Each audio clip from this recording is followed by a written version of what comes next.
Hello everyone, myself Ritu Kaushik from Civil Engineering Department in RPIT campus Karnal. Today we are going to discuss about the timber. There are the first topic. What are the quality of good timber? First one, appearance. A freshly cut surface of timber should exhibit hard and shining appearance. कहता है कि जब आपको एक fresh cut surface जो timber का दिखेगा तो उसमें क्या होगी, शाइनिंग होगी, यानी एक अच्छी अपीयरेंस होगी उसकी. Second, colour. The colour of timber should preferably be dark. The light colour usually indicate timber with low strength. अगर टिम्बर का कलर लो है तो इसका मीनिंग क्या है, लाइट है तो इसका मीनिंग है कि उसके पास लो स्ट्रेंथ है. अगर डार्क है तो it will be good. Third है durability. A good timber should be durable. It should be capable of resisting the action of fungi, insect, chemical, physical agency and mechanical agency. Durability में क्या है कि जो timber है वो durable होना चाहिए ताकि वो रेजिस्ट कर सके. जैसे अगर फंगी एक्ट करते, इंसेक्ट एक्ट करते या फिर कोई भी केमिकल एक्शन होता है तो वो उन सब से क्या कर सके, रेजिस्ट कर सके. इलास्टिसिटी.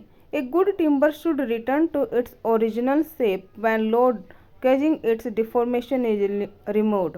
इलास्टिसिटी में क्या है कि टिम्बर के अंदर कुछ इलास्टिक पोर्शन भी होना चाहिए. इलास्टिसिटी का मीनिंग है कि जब आप लोड को रिमूव करते हो उसके ऊपर से तो वो ओरिजिनल शेप को गेन कर लेता है.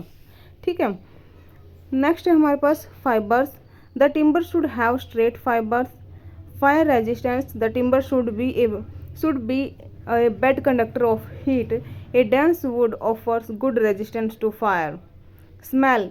A good timber should have a sweet smell. An unpleasant smell indicate decayed timber. ठीक है, स्मेल अच्छी होनी चाहिए. Strength and toughness.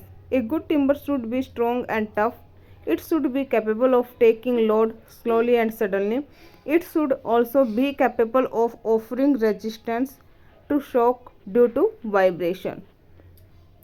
These are the some point by which we can measure the quality of good timber.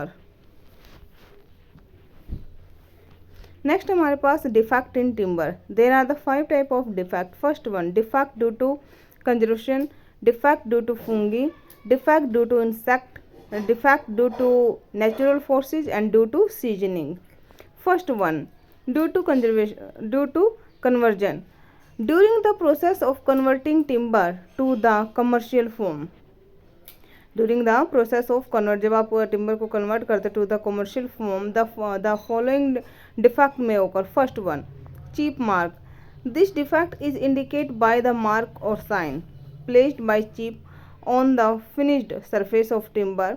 They may also be formed by the part of a planing machine. Next है diagonal grain. This defect is formed due to improper sawing of timber. It is indicated by diagonal mark on surface. ठीक है, किस वजह से होता है? improper sawing of timber, मतलब sawing means जो कटिंग आप करते हो, अगर आपने वो अच्छे से नहीं की है तो वो डायगोनल ग्रेन में आएगी. Tone grain.